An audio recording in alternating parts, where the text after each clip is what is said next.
Hey guys, it's Emily. I'm here for my second video in my History of Theme Parks series, where I go into detail about attractions that have been at Disney and Universal parks around the world.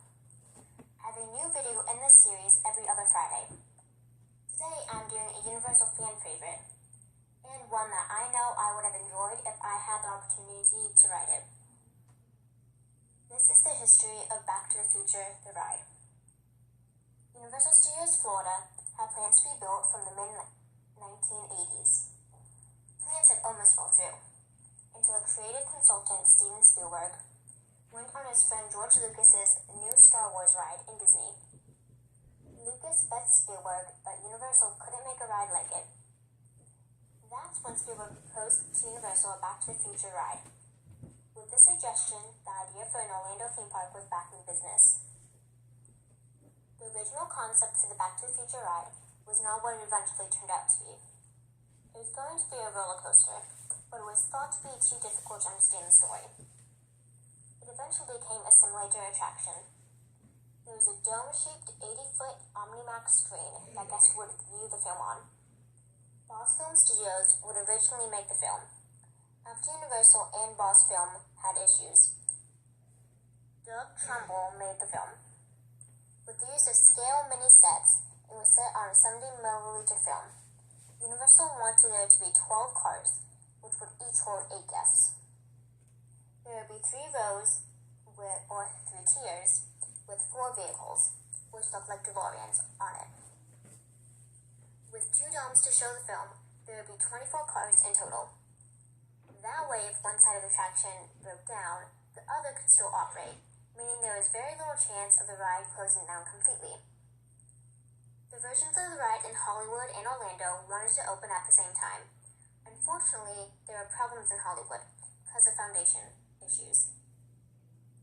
The ride officially opened up in Orlando on May 2nd, 1991. Universal wanted to open earlier, but when Universal had opened only a year earlier, there are many problems with rides breaking down, and do not want the same thing to happen with Back to the Future. 2 years later, after the technical difficulties, the Hollywood version would open June 12, 1993. Last, Japan's would open with the park on March 31st, 2001. For the queue of the ride, visitors would set foot in the Institute of Future Technology. Guests would watch Back to the Future movie clips and ones from Doc's other trips through time. Doc then informs visitors about his new time travel experiment, which you will be a part of. You will get the chance to go one day into the future, but to be careful. For Biff from 1955 escaped on a past time travel experiment and could be anywhere in time. Doc then informs you on one of his new experiments, an 8-passenger DeLorean, which you will take your trip through the space-time continuum in. Unknown to Doc, Biff is in the Institute and is attempting to find the 8-passenger DeLorean. He then locks Doc in a part of his lab and stows away in a DeLorean. Doc then tells the time travel volunteers that the only way to get Biff back is if they find him, and then excel to 88 miles per hour and bump him, sending everyone back to the Institute. You go through many different times. You get to see 2015 Hill Valley, the Ice Age, and the Cretaceous period. While in the Ice Age, Biff causes an avalanche and gets away because your engine fails. Before you plummet to the ground, Doc saves you and you are following Biff again in prehistoric times. You go into a volcano where you encounter a T-Rex. It then hits Biff and attempts to eat the time travel volunteers, where you then go into hot lava and Biff is stranded and unable to move his vehicle. Biff then pleads with Doc to save him. The guests then excel to 88 miles per hour and bump Biff, sending everyone back to the future. Biff is then taken by security. Doc thanks the guests and tells them the future is what you make it. As Back in Time, a song from the film by Huey Lewis and the News, plays in the background. You can then enter the gift shop to buy Back to the Future merch. You can also see a DeLorean replica and train used in the film.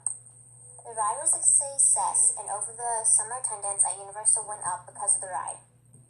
In 2006, people started thinking that the ride would close down. In Orlando on March 30th, 2007, in Hollywood's closed September 3rd, 2007. In Japan's May 30th, 2016, the Orlando and Hollywood ones will be replaced by the Simpsons ride, which uses the same idea of a huge dome displaying a film with 8 passenger cars viewing the film. Japan's will be replaced by Despicable Me Minion Mayhem. You may not be able to go on the ride, but you can see it on the Back to the Future bonus features, as well as on YouTube. Back to the Future is a timeless movie. Unfortunately, the ride was not. Hope you enjoyed this video. Back to the Future is my favorite movie, and I wish I could have enjoyed this by myself. I hope some of you had the pleasure too. I will see you guys in my next video. And remember, if you can dream it, you can do it.